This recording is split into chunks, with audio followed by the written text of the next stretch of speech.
नमस्कार मित्रांनो, गुन्हेगारी क्राईम स्टोरी चॅनलवरती सर्वांचं स्वागत आहे. नमस्कार मित्रांनो, आजची घटना आहे लातूरमधली मुरुड गावातली. 18 वर्षाची तरुण असते. कॉलेजचं शिक्षण चालू असतं. आपल्या कुटुंबाबरोबर राहत असते. कॉलेजला जात असते. शिक्षण चांगल्या प्रकारे चालू असतं. तर तिला पासपोर्ट फोटो काढायचे असते. ती काय करते, त्याच गावामध्ये एका फोटो स्टुडिओमध्ये जाते, फोटो काढते. त्यानंतर तिची ओळख तर तरुणाशी होते. हळूहळू त्यांची ओळख वाढत जाते, मैत्री होते, नंतर प्रेम होतं. तर तो मुलगा काय करतो, तिला प्रेमाच्या जाळ्यात ओढतो. गोड बोलून, मला तुझ्यावर खूप प्रेम आहे, मला तू खूप आवडतेस, असं बोलतो. त्यानंतर जवळच एका लॉजवर नेतो. एक रूम बुक करतो. रूममध्ये गेल्यावर तिचे स्वतःचे कपडे काढले आणि रूमचा दरवाजा बंद केला. पण येथील धक्कादायक घटना घडली. काय हे घटना पूर्ण बघण्यासाठी आपल्या चॅनल सबस्क्राईब नक्की करा. मुरुड गावात घडलेली घटना आहे. तर नवीन असाल तर आपल्या चॅनलला सबस्क्राईब नक्की करा, लाईक करा, शेअर करा, कमेंट करा. 18 वर्षाची तरुण कॉलेजला जात असते. शिक्षण चालू असतं. तर तिला फोटो काढायचे असतात, पासपोर्ट फोटो. तर गावामध्येच फोटो स्टुडिओ असते, तिथे जाते. नंतर ओळख होते, मैत्री होती. मैत्रीचं रूप आता प्रेमात होतं.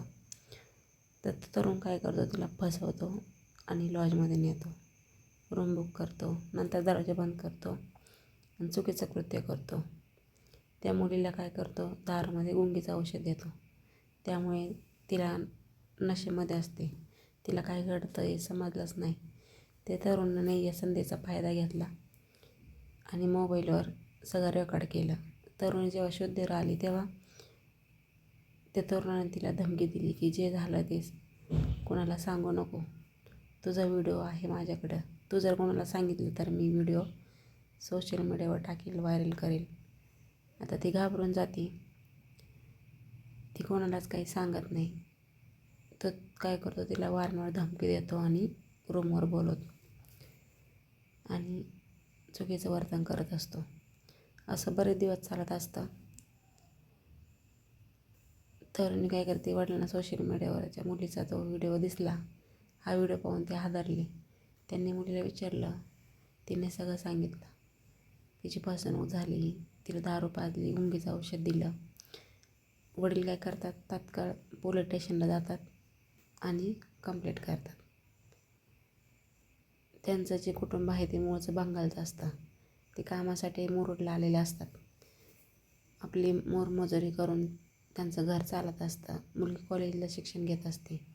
पण हा तरुण काय करतो, तिची फसवणूक करतो. पोलीस लगेच त्या तरुणाला पकडतात. तर बघू शकता आजकाल म्हणजे कशा घटना घडत आहे. तर आपल्याला कोणाला बदनाम करण्याचा हेतू नाही. हेतू फक्त एवढं आहे, सत्य समोर आणणं. त्यामुळे कोणाच्याही बोलण्यात फसू नका. आपलं शिक्षण चालू आहे, व्यवस्थितपणे शिक्षण करा. शिक्षण करून स्वतःच्या पायावर उभे राहा. कोणाला बळी जाऊ नका. चला तर भेटूया नेक्स्ट व्हिडिओमध्ये. Thanks for watching. धन्यवाद.